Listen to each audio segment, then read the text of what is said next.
নাই, অনেকের মেকআপ আছে, অনেকের মেকআপ নাই, অনেকের দাড়ি আছে, অনেকের দাড়ি নাই, অনেক হচ্ছে মুরগি পছন্দ করে, অনেক হচ্ছে মাছ পছন্দ করে। এইটাই ডাইভার্সিটি। আমাদের সোসাইটিতে সবগুলো এলিমেন্টস কে হচ্ছে আমাদের সোসাইটি গড়ে ওঠে। আমাদের সবাইকে নিয়ে আমাদের থাকতে হবে, সবাইকে নিয়ে আমাদের চলতে হবে। আমাদের এই যে মত পার্থক্যটা, এই মত পার্থক্যকে আমরা এন্টারটেইন করব, আমরা বিনোদ প্রকাশের স্বাধীনতাকে আমরা নিশ্চিত করব। শুধুমাত্র আমাদের সমাজে অ্যাক্সেস থাকবে না শুধুমাত্র ফেসিবাদ, আমাদের সমাজে অ্যাক্সেস থাকবে না আমাদের মত প্রকাশের স্বাধীনতাকে যে রুদ্ধ করতে চায় তাদের সোসাইটিতে অ্যাক্সেস থাকবে না। যারা মিটআপের যেমন স্বাধীনতা থাকবে, আবার কেউ যদি মিটআপ না করতে চায় সেটার স্বাধীনতা আমাদের সমাজে থাকতে হবে।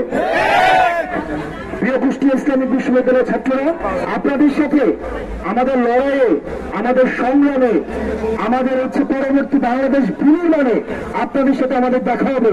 কারণ আমরা জানি আপনাদের প্রশ্নের উঠে আমরা উঠতে পারবো না। কারণ আপনারা এমন একটা প্রজন্ম, যে প্রজন্ম আর কোন নেতা, আমরা মাঝে মাঝে বলি আমরা খুব ভুল সময় রাজনীতিতে আসছি। কারণ সেই সময় আমরা রাজনীতিতে আসছি কারণ এই সময় প্রত্যেকটা মোবাইল এক একটা মিডিয়া।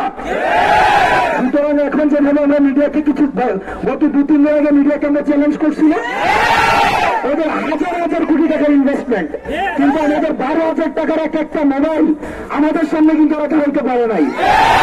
ওরা আজকে দুঃখ প্রকাশ করে আজকে বিবৃতি দিচ্ছে।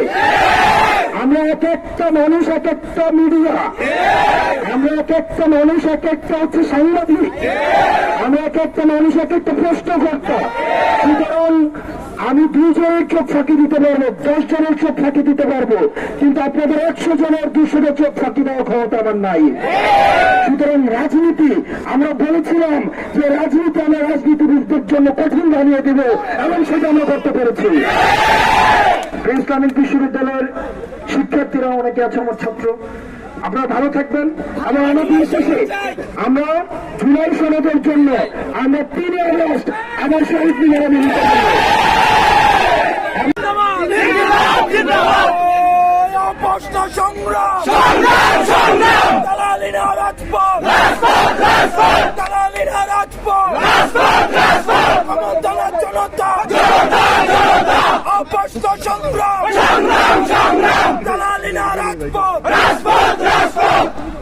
আমাদের বিচার এবং সংস্কারের দরকার আছে, এই মুহূর্তে দরকার বিচার আর সংস্কার।